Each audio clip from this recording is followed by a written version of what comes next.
রঘুপতি রাঘব রাজা রাম, পতিত পাবন সীতারাম।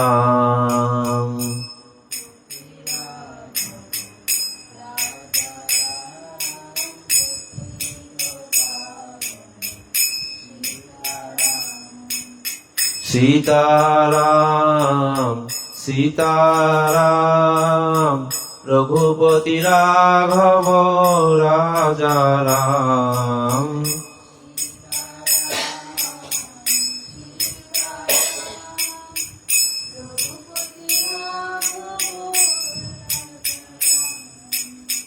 রঘুপতি রাঘব রাজা রাম, পতিত পাবন সীতারাম।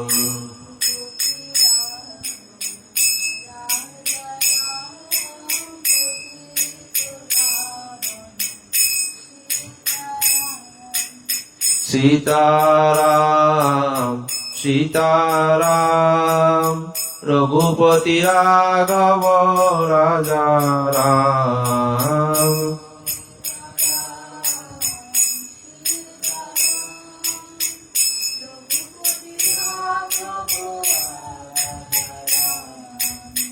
জানকী বল্লভ সীতারাম, জানকী বল্লভ রাজা রাম।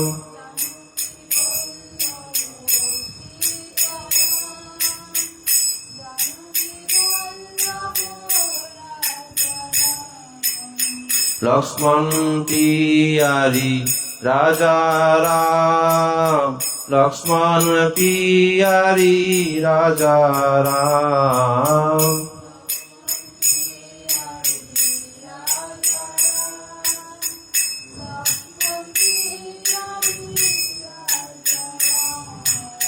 ভরত দুলারি সীতারাম, ভরত দুলারি সীতারাম।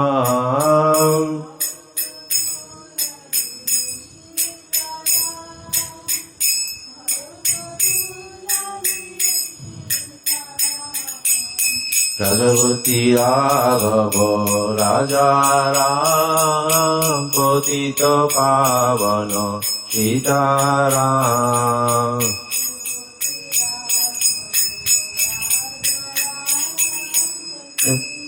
পাবন সীতারাম। ওম অজ্ঞানতিমিরান্ধস্য জ্ঞানাঞ্জন শলাকয়া চক্ষুরুন্মিলিতং যেন তস্मै শ্রী গুরুবে নমঃ। নমোऽয়ং বিষ্ণুপাদায় কৃষ্ণপ্রেষ্ঠায় ভূতলে শ্রীমতে জয় পতাকা স্বামিনীতি নামিনে। নমো আচার্যপাদায় নিতাই কৃপা প্রদায়িনে, গৌরকথা ধামদায় নগর গ্রাম তারিণে। নমোऽয়ং বিষ্ণুপাদায় কৃষ্ণপ্রেষ্ঠায় ভূতলে শ্রীমতে ভক্তি বেদান্ত স্বামিনীতি নামিনে।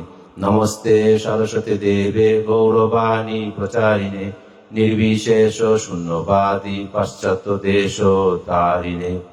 নমো মহাবদান্নায় কৃষ্ণ প্রেম প্রদায়তে, কৃষ্ণায় কৃষ্ণ চৈতন্য নাম্নে গৌরতিষ্যে নমঃ। হে কৃষ্ণ করুণা সিন্ধু দীনবন্ধু জগৎপতে, গোপেশ গোপিকা কান্ত রাধা কান্ত নমস্তুতে। তপ্ত কাঞ্চন গৌরাঙ্গী রাধে বৃন্দাবনেশ্বরী, বৃষভানুসুতে দেবী প্রণমামি হরিপ্রিয়ে। বাঞ্ছাকল্পতরুভ্যশ্চ কৃপা সিন্ধুভ্যেব চ, পতিতানাং পাবনেভ্যো বৈষ্ণবেভ্যো নমো নমঃ। জয় শ্রীকৃষ্ণ চৈতন্য প্রভু নিত্যানন্দ, শ্রী অদ্বৈত গদাধর শিবাসাদি গৌর ভক্তবৃন্দ। হরে কৃষ্ণ কৃষ্ণ কৃষ্ণ হরে হরে, হরে রাম রাম রাম হরে হরে। ওম নমো ভগবতে রঘুনাথায়, ওম নমো ভগবতে রঘুনাথায়, ওম নমো ভগবতে রঘুনাথায়। নারায়ণং নমস্কৃত্য নরং চৈব নরোত্তমং, দেবীং সরস্বতী ব্যাসং ততো জয় মুদীরয়। নষ্ট প্রায়শ ভদ্রেষু নিত্যং ভাগবত সেবয়া, ভগবতের উত্তম শ্লোকে ভক্তির ভবতি নৈষ্ঠিকী মুকাম করতি বাচলম পঙ্গুম লঙ্ঘয়িতে গিরিম যৎকৃপা তমহম বন্দে শ্রী গুরুন্দিন তারিণম পরমানন্দ মাধবম শ্রী চৈতন্য ঈশ্বরম। তো আমরা আগামীকাল ভগবান শ্রী রামচন্দ্রের শুভ আবির্ভাব তিথি, নাম রাম নবমী মহোৎসব। তা আমরা শচী অঙ্গন থেকে ধারাবাহিকভাবে রাম কথা শ্রবণ করছি। তা আজকে আমরা ভগবান রামচন্দ্রের অনুজ ভরত চরিত আমরা আজকে শুনব। আমরা এর আগে লক্ষণ চরিত শুনেছি, ভরত চরিত শুনব। আগামীকাল আমরা ভগবান রামচন্দ্রের আরেক ভাই শত্রুঘ্ন, তার কথাও শুনব এবং রামনবমীর বিশেষ ক্লাস অনুষ্ঠিত হবে আগামীকাল। আজকে আমরা ভরত প্রসঙ্গে আসি, যে ভরত চরিত ভগবান শ্রী রামচন্দ্রের চার ভাইয়ের এক ভাই হল ভরত এবং তার মাতার নাম হলো কৈকি। তো ভরতজির সম্পর্কে যদি বলতে চাই তাহলে দেখা যায় যে রামায়ণে আমরা যদি দেখি যে সবচেয়ে বেশি যে বোঝা বহন করেছে, বোঝা মানে ভার, এটা কায়িক কোনো বোঝা নয়, মানসিক বোঝা, মানসিক ভার যিনি সবচেয়ে বেশি গ্রহণ করেছেন তিনি হলো ভরত।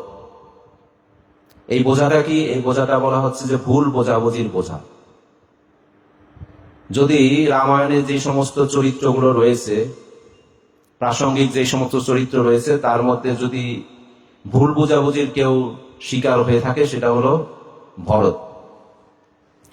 ভরতজির মতো ভুল বোঝাবুঝির শিকার আর কেউ হননি। তারা যে চার ভাই রাম, লক্ষ্মণ, ভরত, শত্রুঘ্ন, প্রত্যেকে কিন্তু রামায়ণ আমরা দেখেছি এই কয়েকদিন যা আমরা শুনছি যে ভিন্ন ভিন্ন ধর্মের প্রতীকী তারা ব্যবহার করেন, প্রকাশ করেন। যেমন প্রভু শ্রী রাম সাধারণ ধর্ম, লক্ষ্মণ বিশেষ ধর্ম, ভরতজি বিশিষ্ট ধর্ম এবং শত্রুঘ্নজি অতি বিশিষ্ট ধর্ম প্রকাশ করেছেন। মনে হবে যে ভগবান শ্রী রামচন্দ্র সাধারণ ধর্ম, এটা সাধারণ ধর্ম আবার কি? উনি তো ভগবান, উনি আবার সাধারণ ধর্ম পালন করেছেন। তো সাধারণ ধর্ম বলতে এখানে বোঝানো হচ্ছে ভগবান রামচন্দ্র কি করেছেন? পিতার আজ্ঞা পালন করেছেন, বনবাসে চলে গেছেন, আবার বনবাস থেকে ফিরে প্রজার আজ্ঞা পালন করেছেন। তার মানে উনি বোঝাতে চেয়েছেন যে আমাদের এমন ভাবে চলা উচিত, আমাদের এই বর্তমান জীবন এবং পরবর্তী জীবন, এই জীবন যখন অবসান হবে পরবর্তী জীবন দুইটাই যেন আমাদের ভালো হয়। অর্থাৎ উনি পূর্ণ পুরুষোত্তম ভগবান হওয়া সত্ত্বেও তিনি পিতার আজ্ঞা পালন করে চলে গেছেন, আবার প্রজার আজ্ঞাও পালন করেছেন। প্রজারা যখন সীতা দেবী সম্বন্ধে অনেক প্রশ্ন তুলেছেন, তাদের খুশি রাখার জন্য তিনি সীতা দেবীকেও একসময় ত্যাগ করেছেন। এই জন্য তাকে বলা হচ্ছে সাধারণ ধর্ম, যিনি এই জীবন পরবর্তী জীবন দুইটাকেই মেনটেন করতে চান। লক্ষ্মণজিকে বলা হয়েছে বিশেষ ধর্ম। লক্ষ্মণজির ধর্ম কি ছিল? তার একমাত্র ধর্ম ছিল হলো ভগবান শ্রী রামচন্দ্রের সমীপবর্তী হয়ে সেবা করা। দুনিয়া সব উল্টে যাক, কে কি ভাবলো, কে কি মনে করলো, পেছনে কে করলো, তার কিছু ধার ধারে না দিয়ে তার একমাত্র লক্ষ্য কি? ভগবান শ্রী রামচন্দ্রের সমীপবর্তী থেকে, সন্নিকটে থেকে সেবা করা, প্রভুর সেবা করা। তিনি ইহকাল পরকাল কোনো কিছু নিয়ে চিন্তা করেননি কোনো সময়। তার একমাত্র লক্ষ্য হলো কি? প্রভু শ্রীরামের সন্নিকটে থেকে সেবা করা। এই জন্য তাকে বলা হচ্ছে বিশেষ ধর্মের প্রতীক। তিনি বিশেষ ধর্ম প্রকাশ করেছেন। তেমনি ভাবে আজকে ভরতজিকে নিয়ে আমরা আলোচনা করব। ভরতজিকে বলা হচ্ছে বিশিষ্ট ধর্ম। অর্থাৎ একটু আগে যেটা বললাম যে তিনি রামায়ণে যেই সমস্ত ঘটনাবলীগুলি সংঘটিত হয়েছে সেই সমস্ত ঘটনাগুলির সাথে তার কোনো সম্পৃক্ততা নাই, অথচ তিনি ভুল বুঝাবুঝির শিকার। তার সম্বন্ধে মানুষ বিভিন্ন রকমের ভুল ধারণা করেছে, বিশেষ করে অযোধ্যাবাসীরা তারা প্রথমে ভুল ধারণা করেছে তার উপরে। অথচ এই যে ভগবান রামচন্দ্রের বনবাস হয়ে গেছে, বা কৈকিয়ে রাজা দশরথের থেকে বর চেয়েছেন, তার সাথে কি ভরতজির কোনো সম্পর্ক ছিল? কোনো সম্পর্ক ছিল না। তার সাথে এটা কোনো মানে তার অজান্তে হয়েছে। অথচ সাধারণ মানুষ বা অযোধ্যাবাসীরা কি মনে করেছে? ভরতজিকেই কালপিট হিসাবে চিন্তা করেছে, যে যেহেতু তার মা বর চেয়েছে, তার মানে এটাতে ভরতজির কি সম্পৃক্ততা ছিল। তার মনে হয়তো আশা ছিল মাকে দিয়ে সে তার পিতার কাছ থেকে এই বর নিয়েছে। অথচ ভরত এটা কিছুই জানে না, তার অজান্তে তার মা এটা করেছে। এই জন্য তিনি হলো একদিকে নিষ্কলঙ্ক, নিষ্পাপ, সম্পূর্ণ নির্দোষ, অথচ সবাই তাকে দোষী ভাবছে। এই জন্য বলা আছে যে তিনি সবচেয়ে ভুল বুঝাবুঝির ভাগটা তিনি সবচেয়ে বেশি বহন করেছেন, অথচ তিনি ছিলেন সম্পূর্ণ একজন নিষ্কলঙ্ক, নিষ্পাপ মানুষ। তো এরকম একজন মানুষ যখন ভুল বুঝাবুঝির সৃষ্টি হয়, মানে তখন সেই বোঝা বহন করা খুব কষ্টদায়ক। কিন্তু আমাদের মধ্যে এরকম হয়, অনেক সময় আমরা অনেক সময় ভুল বুঝাবুঝি করি। অনেক সময় দেখা গেছে যে সেই ভুল বুঝাবুঝি 10% সঠিক হয়, 90%ই ভুল হয়। সেই ভুল বুঝাবুঝির শিকারটা। এই জন্য শাস্ত্রে বলা হচ্ছে, বা নীতি শাস্ত্রতে বলা হয় যে এই যে আমরা অনেক সময় ভুল বুঝাবুঝি করি, তাতে অনেক সময় দেখা যায় 10% কারেক্ট হয়, আর 90%ই ভুলের কারণে ভুল বুঝাবুঝি, ভুলের কারণে ভুল বুঝাবুঝি। তাই বলছে যে একবার আমরা কোনো সময় চিন্তা করি না যেই কারণটাতে ভুল বুঝাবুঝি হলো, বা যাকে আমরা দোষী সাব্যস্ত করছি, নিজের দিকে একবার তাকাই না, আমি নিজে কি সেখানে কিছু হলে সম্পৃক্ত না, বা ভুল কি আমার নিজের কিছু হয়নি। এটা কিন্তু আমরা কোনো সময় চিন্তা করি না যে আমার কিছু ভুল আছে কিনা। আমি শুধু অপোজিট ভাবি, কিন্তু আমার কোনো ভুল আছে কিনা সেটা আমি কখনো ভেবে দেখি না। তাই দার্শনিকরা বলে, সাধু সন্তরা বলে যে একজন ব্যক্তিকে দুই ভাবে জানা যায়। এক হলো যে ব্যক্তি দুই ভাবে জানা যায়, এক হলো তাকে জানেন সবচেয়ে ভালো কে জানে, আমাদের পরমেশ্বর ভগবান আমাদের সম্বন্ধে ভালো ধারণা রাখি আমি কিরকম। আর একটা হলো ব্যক্তি নিজে, অর্থাৎ আমি উপলব্ধি করতে পারি আমি কিরকম। একটা ব্যক্তি দুই ভাবে নিজেকে জাজ করতে পারে।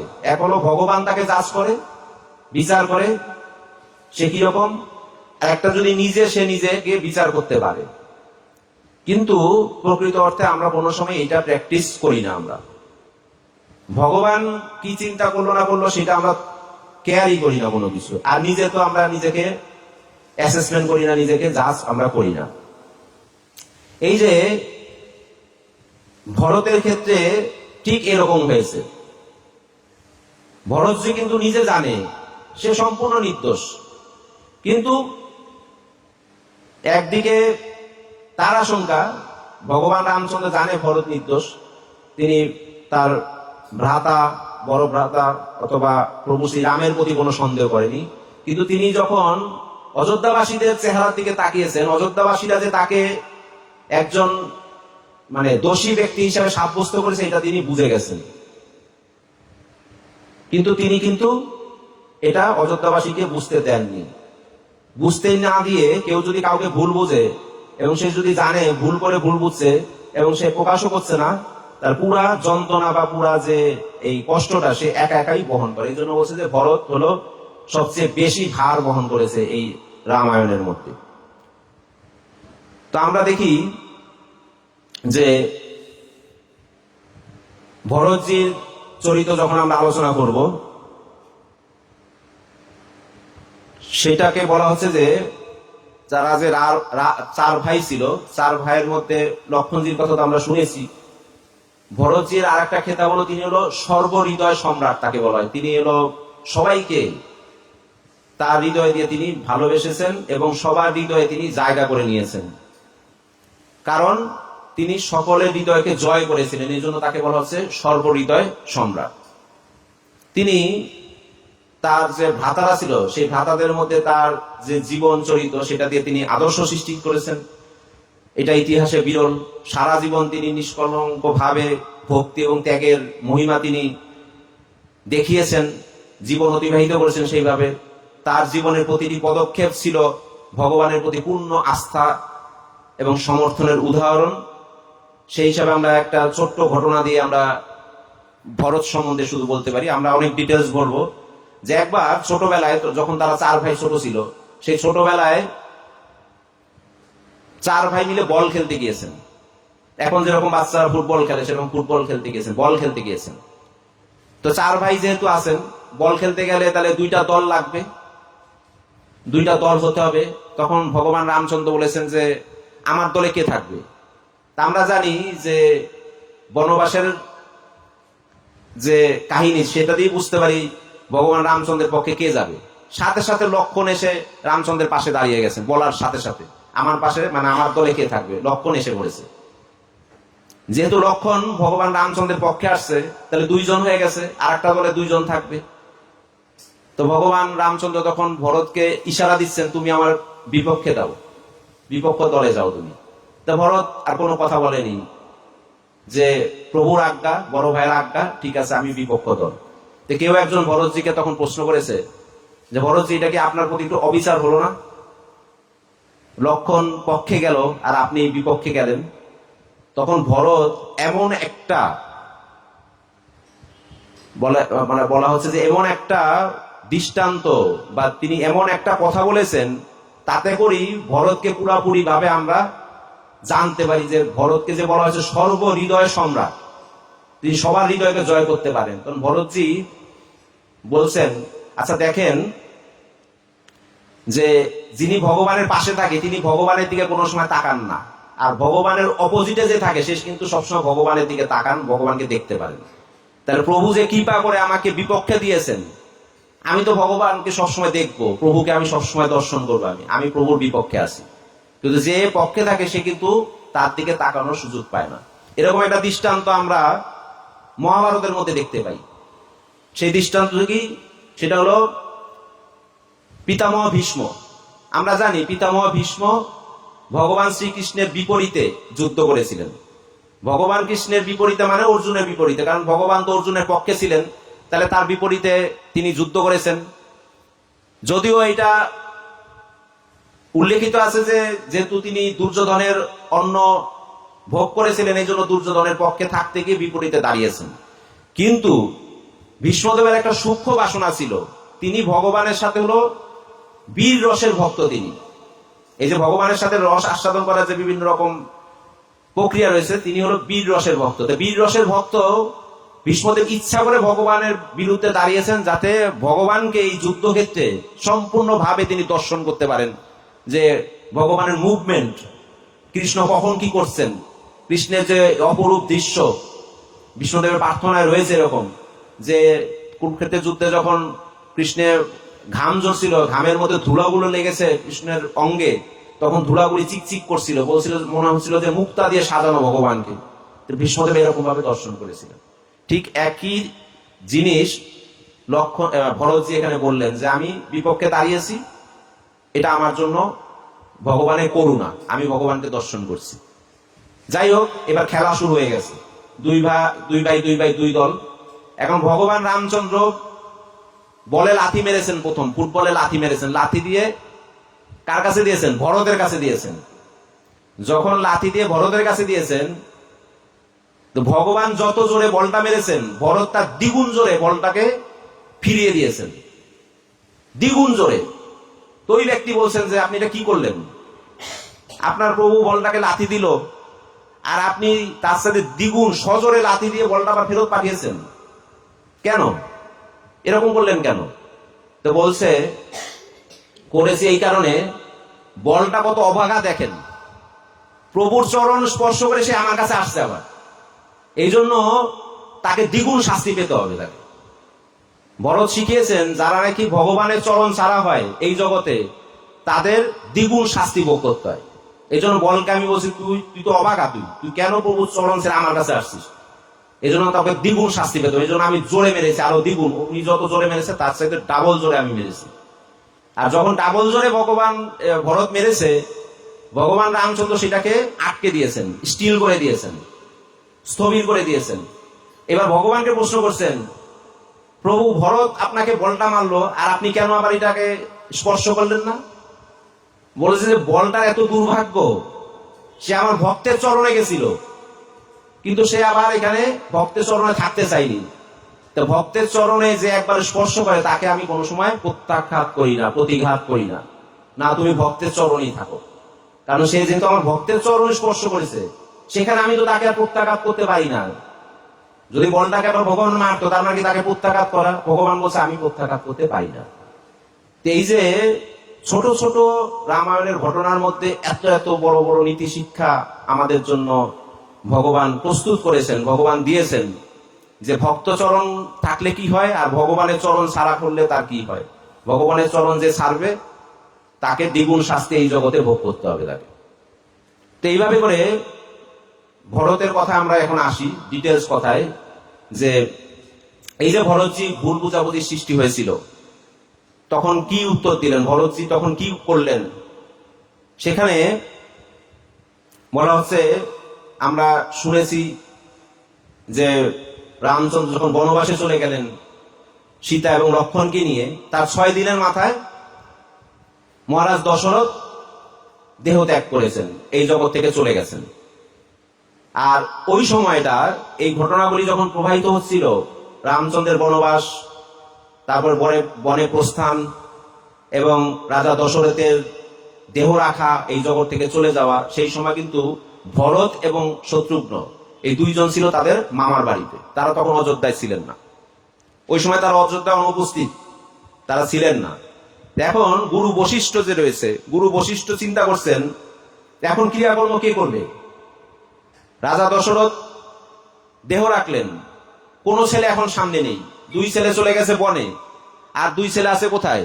মামার বাড়িতে বেড়াতে গেছিল।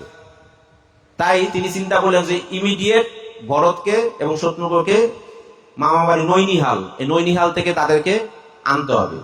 তাই গুরু বশিষ্ঠ এর মধ্যে যেহেতু যেতে আসতে সময় লাগবে, দূত পাঠাবে, তারা ফিরে আসবে, তাই রাজা দশরথের দেহকে একটা বিশেষ তেল দ্বারা সংরক্ষণ করা হয়েছিল, বিশেষ তেলের মধ্যে ডুবিয়ে রেখে রাজা গুরু বশিষ্ঠ এটা ব্যবস্থা করেছেন। আর দূত পাঠিয়েছেন নৈনিহালে তাদের মামার বাড়িতে, বলে যে গিয়ে বলো গুরু বশিষ্ঠ, গুরুদেবের আজ্ঞা, তোমাদের এখনই অযোধ্যায় ফিরতে হবে। কিন্তু তাকে গিয়ে রাজা দশরথ যে দেহ রেখেছেন এবং ভগবান রামচন্দ্র যে বনবাসে চলে গেছেন, এই 2টা খবর তাকে জানানো যাবে না, এগুলি কোনো কিছু বলবে না। জাস্ট খালি গিয়ে বলবে কি, গুরুদেব আপনাদেরকে এখনই অযোধ্যায় ফিরতে বলেছে। তো দূত চলে গেছে, দূত যখন রওনা দিয়েছেন, ওই দিন রাত্রে দূত গিয়ে ভোরে পৌঁছাবে, রাত্রে ভরত একটা দুঃস্বপ্ন দেখেছে। ভরত দুঃস্বপ্ন দেখে যখন ভোরে উঠেছে, তখন ভাবছে যে এরকম একটা দুঃস্বপ্ন দেখলাম, নিশ্চয়ই আমার ভালো লাগছে না, নিশ্চয়ই কোনো কিছু ঘটনা ঘটেছে। এগুলো হলো মাতা পিতা, পিতা মাতা সন্তানের সাথে একটা আত্মিক সম্পর্ক। কোনো একটা ঘটনা ঘটলে পিতা মাতা যেমন বুঝতে পারেন, সন্তানরা এরকম বুঝতে পারেন এটা। তো উনি ভোরবেলা উঠে কিছু ব্রাহ্মণদের দান দক্ষিণা দিয়েছেন, স্বপ্নটা ভালো দেখেননি, মনটা খারাপ। ইতিমধ্যেই দান দক্ষিণা দেওয়া এবং পূজা অর্চনা শেষ হয়ে গেছে, দূত গিয়ে সেখানে উপস্থিত, বলছেন যে প্রভু আপনাদের এখনই গুরুদেব অযোধ্যায় ফিরতে বলেছেন। তো ভরতের মনে তখন আর একটা আশঙ্কা শুরু হয়েছে যে গুরুদেব এখনই ফিরতে, ঠিক আছে তাড়াতাড়ি রথ রেডি করে, এমনি মন খারাপ, দুঃস্বপ্ন দেখেছেন, ঠিক আছে চলো আমরা যাই। তো ভরত শত্রুঘ্ন রওনা দিয়ে দিয়েছেন। তো রওনা দিয়ে আস্তে আস্তে আস্তে আস্তে যখন নাকি অযোধ্যার সীমানায় তারা পৌঁছেছে, তখন অযোধ্যার আকাশ বাতাস দেখে ভরত চিন্তা করেছে যে এই অযোধ্যাকে যেন তিনি চিনতে পারছেন না, কেমন কেমন যেন মনে হচ্ছে, ভাবছে যে কিছু একটা ঘটনা ঘটেছে, অযোধ্যাকে এরকম এরকম লাগছে কেন, অযোধ্যাকে তো চিনতে পারছি না, এরকম কেন লাগছে। তো তিনি যখন আরেকটু ভিতরে প্রবেশ করেছেন, রাজ্যে প্রবেশ করেছেন, তখন দেখে একজন মানে শোকের নগরীর মতো নিস্তব্ধ একটা নগরী, তার কোনো কিছু ভালো লাগছে না। তারপর তিনি ভিতরে প্রবেশ করলেন, প্রবেশ করেই গুরুদেবের সাথে যখন তার সাক্ষাৎ হয়েছে, বশিষ্ঠ মুনির সাথে, বশিষ্ঠ মুনি তিনি বললেন তার পিতা অলরেডি দেহ রেখেছেন, তোমার এখন অন্ত্যেষ্টিক্রিয়া যেতে হবে। তখন এই কথাটা শুনে তিনি অন্য কোনো প্রশ্ন করেননি, তিনি সোজা প্রথমে মার কক্ষে চলে গেছেন। তার মাকে কৈকেয়ী দেবীর কক্ষে চলে গেছেন। স্বাভাবিকভাবে সন্তান তার মার কাছে চলে গেছেন পিতার কথা শুনে, যে মাকে সামলাতে হবে, মাকে দেখি কি। মার পক্ষে গিয়েছেন। তো এই যে 6 দিন ভগবান রামচন্দ্রের বনবাস হয়ে গেছে, 6 দিনের মধ্যে এত কিছু ঘটনা, অযোধ্যাবাসী ক্ষিপ্ত।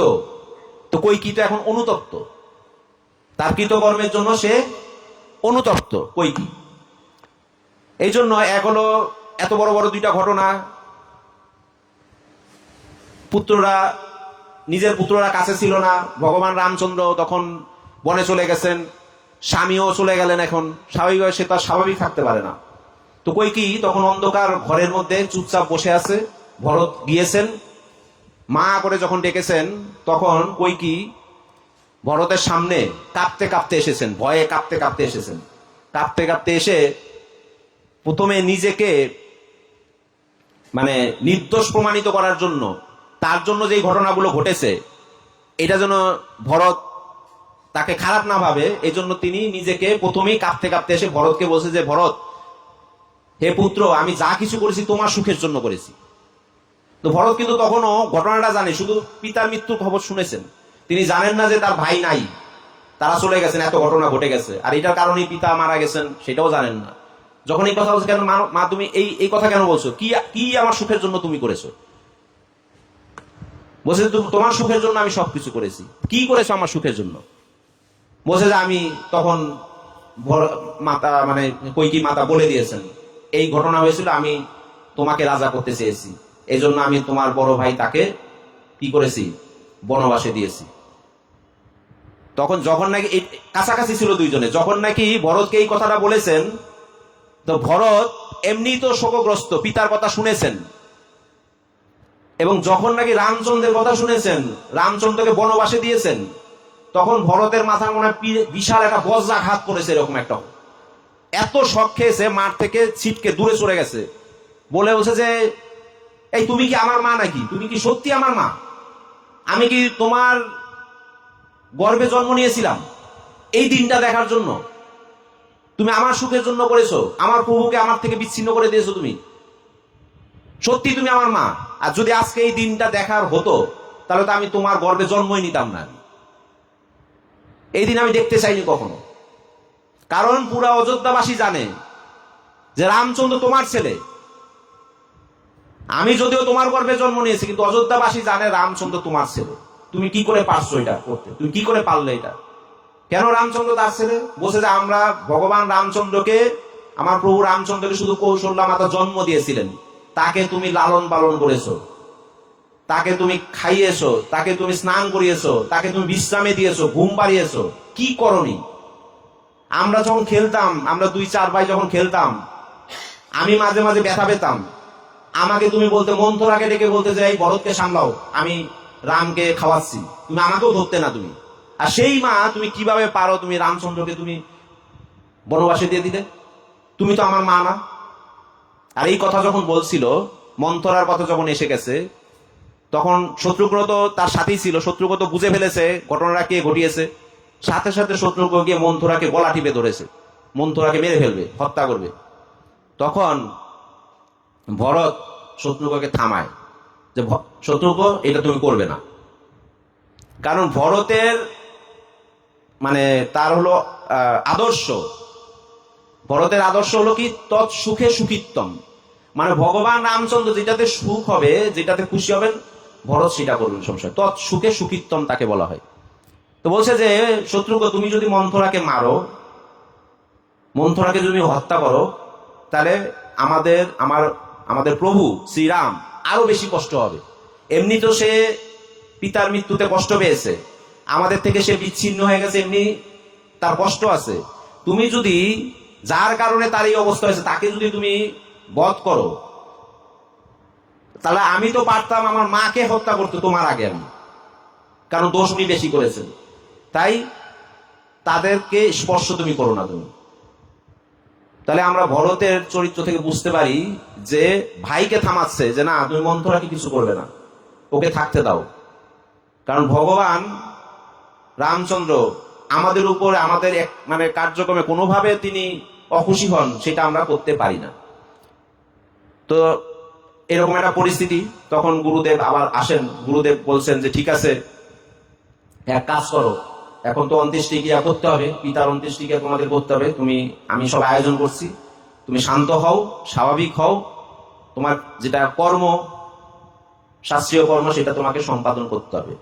তো ভরত পিতার সেই দেহকে সবকিছু কমপ্লিট করে অন্ত্যেষ্টিক্রিয়া সম্পন্ন করলেন, এবং অযোধ্যাবাসীদের প্রত্যেকের চেহারা তিনি রিড করেছেন। সবাই যেন ভরতের দিকে কেমন একটা দৃষ্টিতে তাকাচ্ছে, তিনি বুঝতে পারছেন।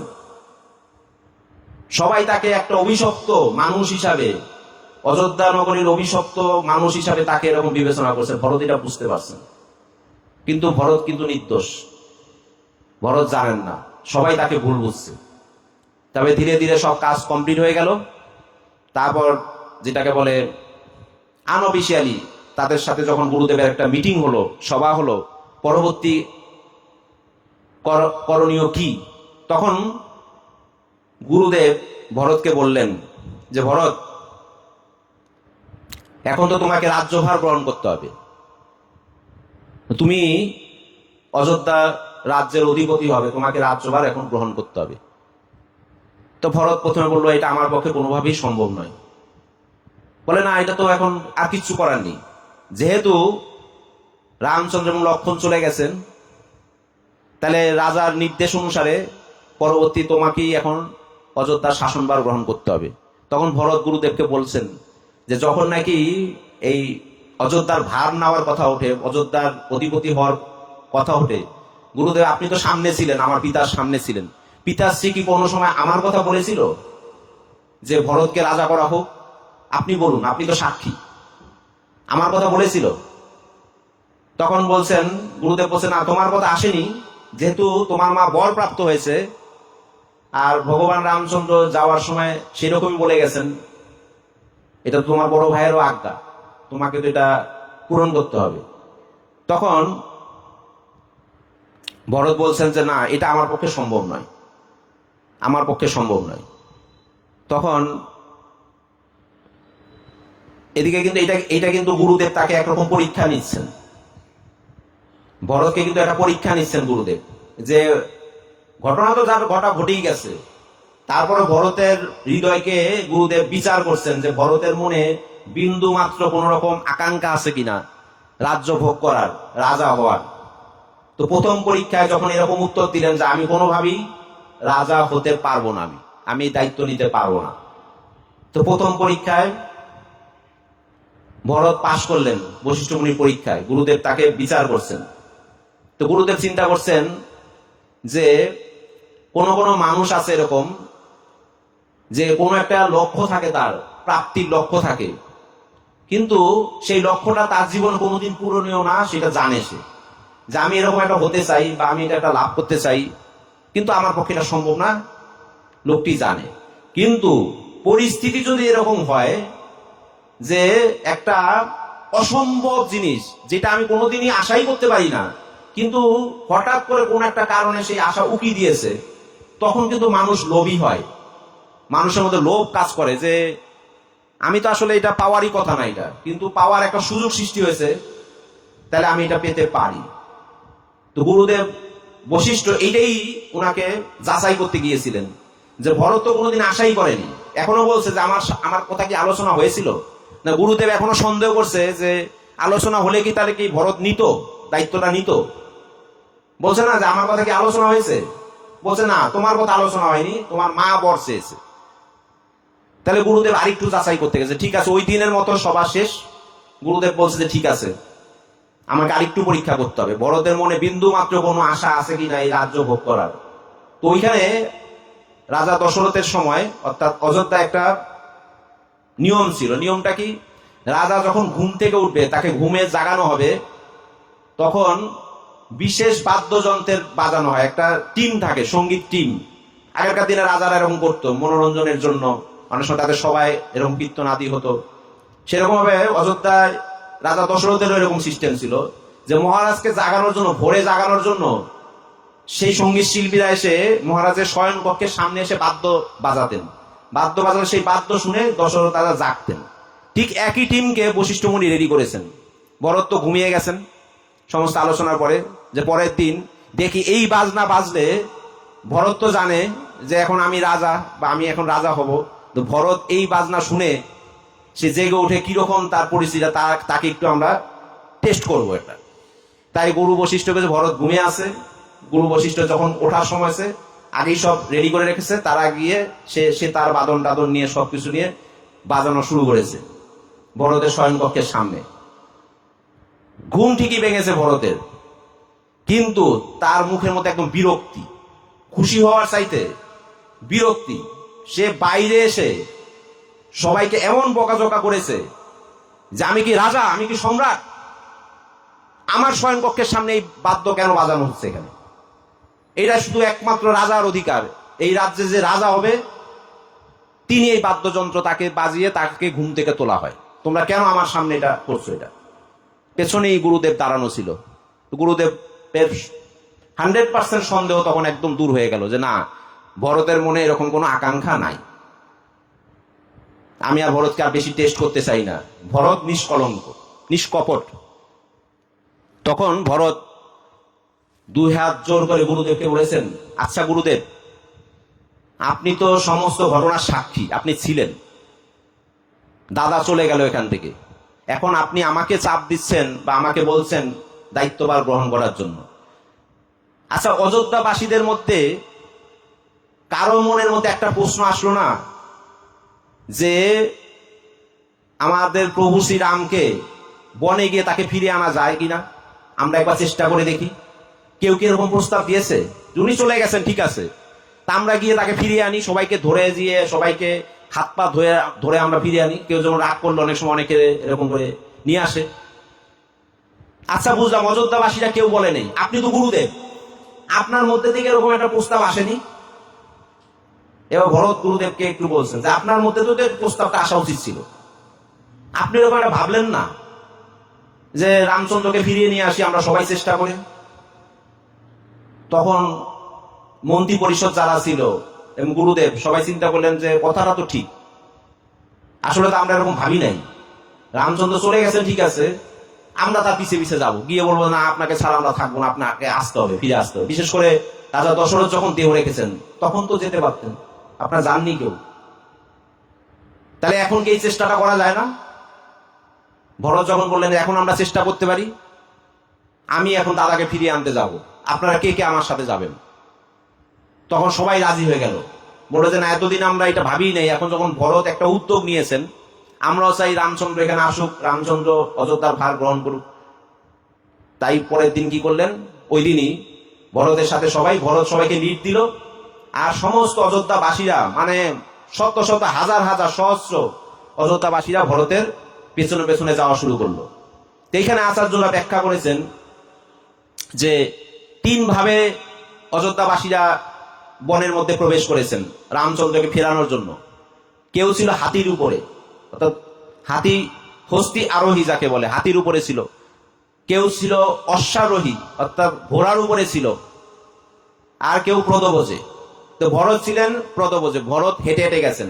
তার পিছনে পিছনে এলো হাতির পিছনে কিছু লোক, কিছু মানুষ অর্থাৎ অযোধ্যাবাসী, আর ঘোড়ার পিঠে কিছু কিছু গেছেন। তা এখন আচার্যরা ব্যাখ্যা করেছেন কেন হাতির পিছনে, হাতির উপরে গেল আর কেন ঘোড়ার উপরে গেল, আর পদব্রজে কারা কারা গেল, কেন গেল, তার একটা ব্যাখ্যা দিয়েছেন যে হাতির উপরে যারা সওয়ারি হয়, হাতির পিঠে যারা ওঠে, তাদেরকে আচার্য বলা হয়। আচার্যকে বলছে, আচার্য হলো সবসময় সিদ্ধান্ত দেয়। যেমন হাতি যখন চলে, হাতির পিছনে কুকুর কিন্তু ঘেউ ঘেউ করে, কিন্তু হাতি কখনো পিছন ফিরে তাকায় না কুকুরের দিকে, হাতি সাবলীল ভাবে চলতে থাকে।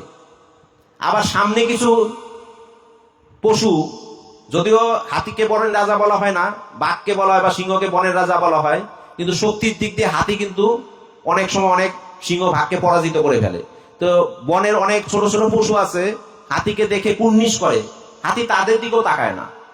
বলছে আচার্যরা হলো সেই রকম, আচার্যরা যখন সিদ্ধান্ত দেন, এই সিদ্ধান্ত কে কি বলল কে এটাকে সঠিক বললো বেঠিক বললো, আচার্যরা সেটাকে গণ্য করেন না। সিদ্ধান্ত সিদ্ধান্ত, আচার্য সিদ্ধান্ত যাকে বলা হয়। এই জন্য বলেছে যারা হাতিতে গেছে তারা আচার্যের তুলনা, আচার্যের মতো, এই জন্য তারা হাতিতে গেছে। কে কি পিছনে বলতেছে কোনো দেখার দরকার নেই। আর যারা ঘোড়ার পিঠে গেছে, ঘোড়াকে বলা হয়েছে ইন্দ্রিয়ের সাথে তুলনা করা হয়। যেমন ভগবদ্গীতার প্রচ্ছদে আছে ঘোড়ার মধ্যে ঘোড়াকে 5টি ঘোড়াকে ইন্দ্রিয় বলা হয়, সেরকম ঘোড়া হলো ইন্দ্রিয়। যারা ইন্দ্রিয়কে কন্ট্রোল করতে পারে, নিগ্রহ করতে পারে, তারা ঘোড়ার উপরে গেছে। আর লক্ষণ যেহেতু প্রদপদে গেছে, ভরত, তো ভরত চিন্তা করেছে যে আমার দাদা তো পায়ে হেঁটে হেঁটে গেছে এই বন দিয়ে, তাই আমি কোনো কিছুর উপর বাহিত হব না। আমি দাদা কত কঙ্কর কাটা এগুলোকে সহ্য করে এখান দিয়ে গেছে, আমিও দাদার মতো করে দাদার এই রস নিতে নিতে আমি যাব। তাই তারা সবাই রওনা দিয়েছেন, যাচ্ছেন। যেতে যেতে যখন তারা বিভিন্ন নগর মানে বন গ্রাম পার হচ্ছেন, যাকে যেখানে দেখছেন, কোনো কোনো সময় কোনো ব্যক্তির সাথে সাক্ষাৎ হচ্ছে, কোনো সময় কোনো পশুর সাথে সাক্ষাৎ হচ্ছে, পাখির সাথে সাক্ষাৎ হচ্ছে। সবাইকে যেন ভরত খুব আগ্রহ নিয়ে দেখছেন। মাঝে মাঝে গ্রাম্য দেবতার কিছু কিছু মন্দির ছিল এখানে, সেই মন্দিরে দণ্ডবোধ প্রণাম করছেন। অথচ অন্যান্য যারা পিছনে ছিল তারা হয়তো তাকে পাশ কাটিয়ে চলে গেছেন, ভরত প্রণাম করছেন। অনেক সময় তারা জিজ্ঞেস করেছেন ওখানে থামলেন কেন, ওইটাতে কি আছে? বলে যে না, প্রভু এগুলি দর্শন করতে করতে গিয়েছেন।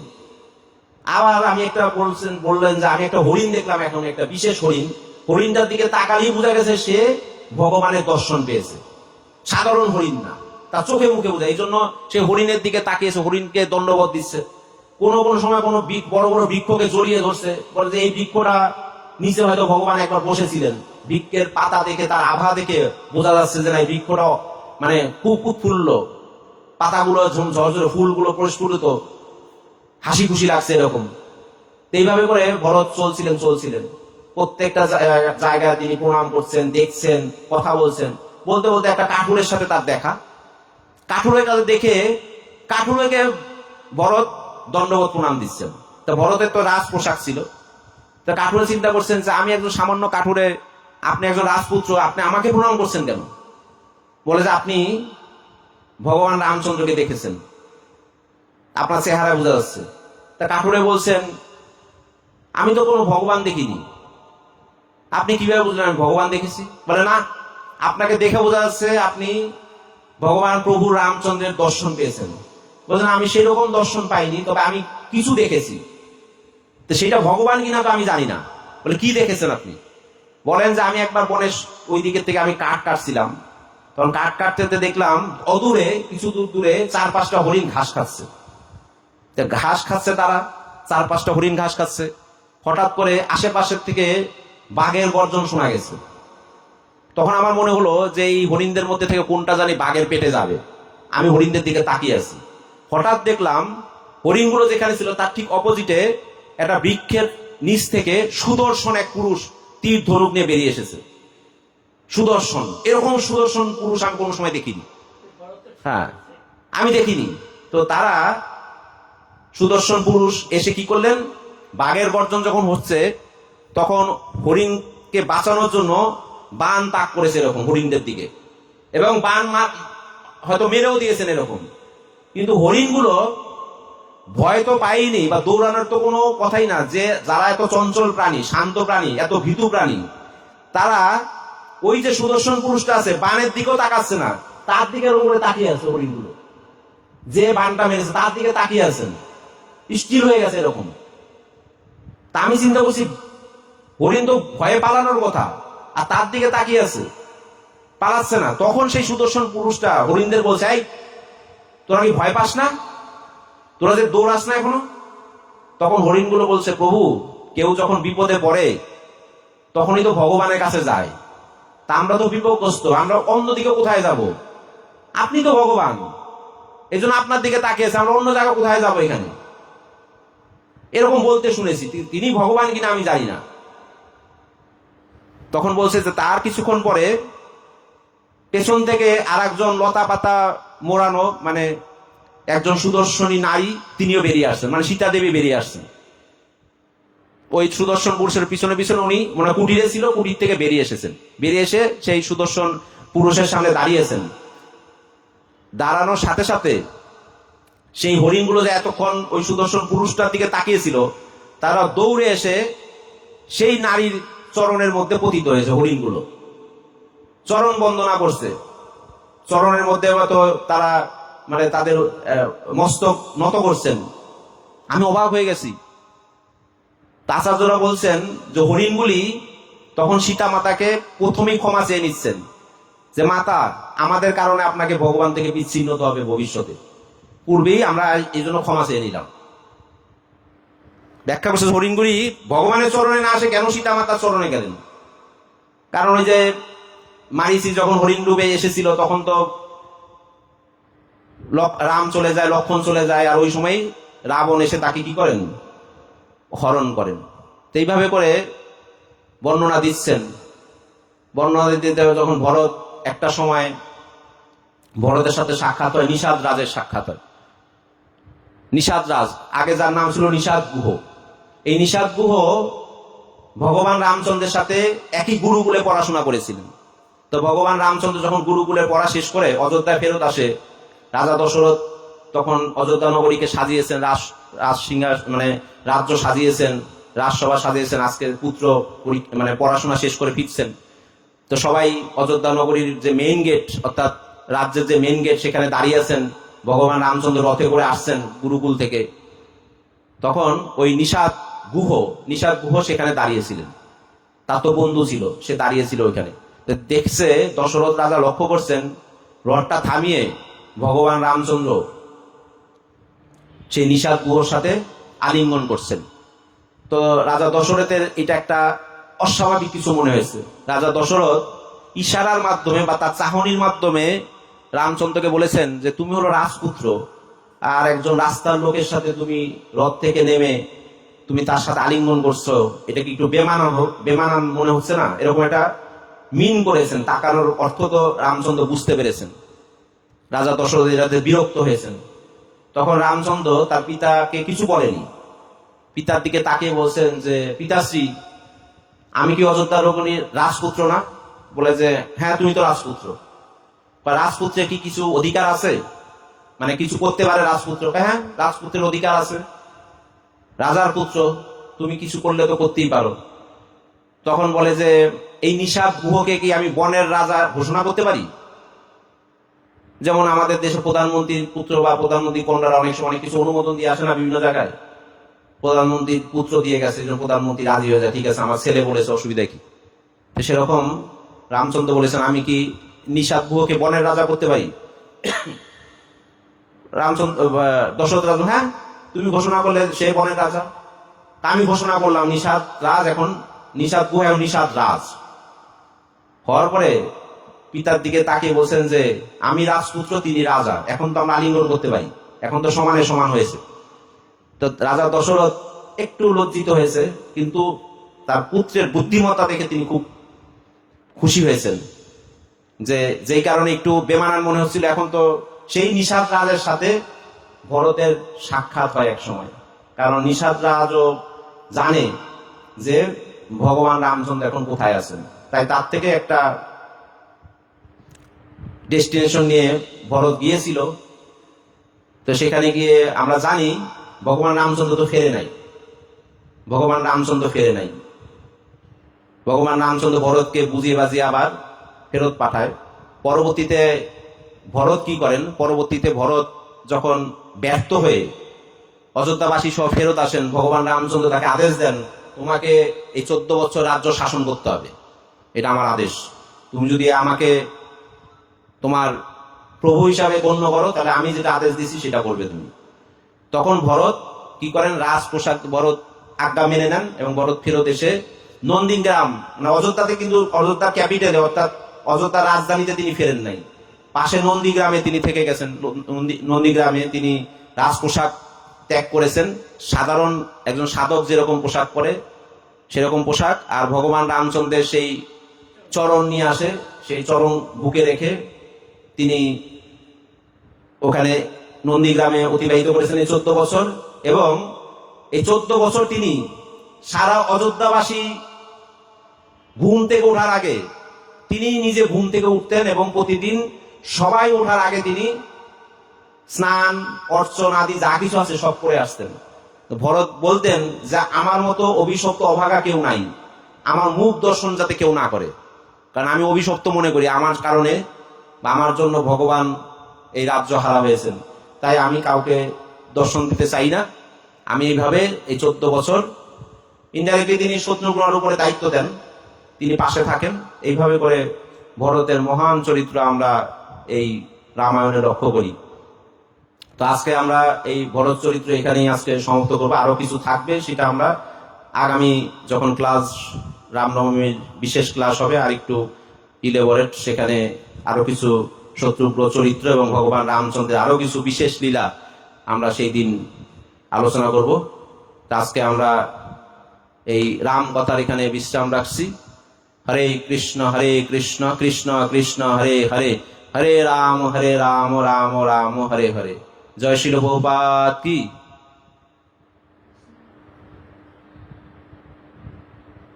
জয় সমবেত গৌর ভক্তবৃন্দ কি। নিতাই গৌর সীতানাথ প্রেমানন্দ। কারো কোনো প্রশ্ন আছে নাকি? আর একটা আছে, মাইক আছে, আর একটা হরে কৃষ্ণ মাউথ আছে, আর একটা এরকম আর একটা মাউথ আছে। হরে কৃষ্ণ। তো এখানে প্রশ্ন আছে যে মানে রাম যে এখানে রাম যে বনবাসী ছিল সেইটা কিভাবে মানে ভরত তো ওই রাস্তা ধরেই ওই জায়গা দিয়ে মানে এগিয়ে গেছে, এখন ওরা মানে উনি কিভাবে জানলো যে রাম ওই রাস্তা দিয়ে গেছে? কারণ আমরা জানি যে রাম বাংলাদেশ সহ মানে সীতাকুণ্ড এইসব জায়গায় রামের পদাচারণা ছিল। ভরত, আমি আলোচনায় বলেছিলাম তখন যে ভরত ভগবান রামচন্দ্রের পদচিহ্ন বুঝতে পেরেছেন। ভগবানের যখন কেউ ঐকান্তিক ভক্ত হয় তখন ভগবানের আভা সে সব জায়গায় লক্ষ্য করতে পারে। বলেছিলাম না যে কোন বৃক্ষকে দেখে মনে করেছেন যে এই বৃক্ষের নিচে নিশ্চয়ই ভগবান বসেছেন, বৃক্ষকে দেখি বোঝা যাচ্ছে। হরিণটাকে যেমন দেখে বুঝছে সে ভগবানের দর্শন পেয়েছেন, কাঠুরে এরকম করে ভগবান সেইভাবে সিমটম পেয়েছেন ভরত, যে কোন রাস্তা দিয়ে তিনি গিয়েছেন। তাছাড়া আর একটা জিনিস উনি লক্ষ্য করেছেন যে ভগবান রামচন্দ্র যখন বনবাসে যাচ্ছিলেন তখন বনের এক গভীর অরণ্যে গিয়ে ভগবান বন দেবীকে আহ্বান করেন, বন দেবীকে আসতে বলেন। বন দেবী সেখানে উপস্থিত হন। বন দেবী তখন বলেন যে প্রভু কি সেবা করতে পারি আপনার? বলছে যে আমি যে আসলাম অনেক কাটা কঙ্কর আমার পায়ে বিঁধেছে, অনেক গহীন জঙ্গল দিয়ে আমি এসেছি, এটা নিয়ে আমার কোনো মানে কি কমপ্লেন নাই আমার কোনো। কিন্তু ভরত আসবে কিছুদিন পর এখান দিয়ে, আমি চাই পুরো রাস্তা যেন মসৃণ থাকে, পুরো রাস্তা তার জন্য মসৃণ তুমি করে দেবে। আমার পায়ে যা হচ্ছে না হচ্ছে সেটা বড় কথা না, আমার ভক্ত ভরতের পা যেন কোন রকম ক্ষতিগ্রস্ত না হয়। তখন বন্দেবী বলছেন যে কেন প্রভু, তিনি কি মোম দিয়ে তৈরি, এত কোমল, আপনি সহ্য করতে পেরেছেন আর ভরত সহ্য করতে পারবে না, এইরকম নাকি আপনার ভাই? তখন ভগবান রামচন্দ্র বনদেবী কাছে, না বনদেবী, তুমি যেরকম মনে করছো সেরকম কোমল সে না, সে কিন্তু একজন ক্ষত্রিয়, বড় যোদ্ধা, কিন্তু সে অনেক শক্তিশালী। আমি চেয়েছি আমার ভক্ত যেন কোনো কষ্ট না পায়, এটা আমার অভিলাষ। সে সহ্য করতে পারবে না এই জন্য না, এটা আমার ইচ্ছা, তুমি সেটাই করবে তুমি। তো এইটাও একটা সিমটম যে এই রাস্তাগুলো মসৃণ দেখেছে ভরত, যে অবাক বিষয়, এইসব রাস্তা তো দুর্গম হওয়ার কথা। তো বনদেবী রামচন্দ্রের নির্দেশে আগেই সেটা প্ল্যাটফর্ম সেইভাবে তৈরি করে রেখেছিলেন। ভগবানও জান অন্তর্যামী যে ভরত আমাকে নিতে আসবে, এক সময় আসবে। এই জন্য বনদেবীকে সেই সময় যাওয়ার সময় বলে গেছে যে তুমি রাস্তা ওইভাবে করে রেডি করে রাখো, আমার ভরতের জন্য কোনো সময় কষ্ট না হয়। এইভাবে করে আমরা দেখেছি ভগবান রামচন্দ্রের সাথে যে তাদের ভাইরা যে এত অনুগত, এত ভক্ত। হ্যাঁ, এটা এমনি এমনি কারণ না, প্রত্যেককে চেনে, প্রত্যেকের সাথে এরকম সম্পর্ক যে তারা তাদের মুখের হাসি খুশি বা চাহনি এগুলি দিয়ে এক ভাই আর এক ভাইকে পড়তে পারে, আর এক ভাইয়ের মনের ইচ্ছা জানতে পারে এইভাবে।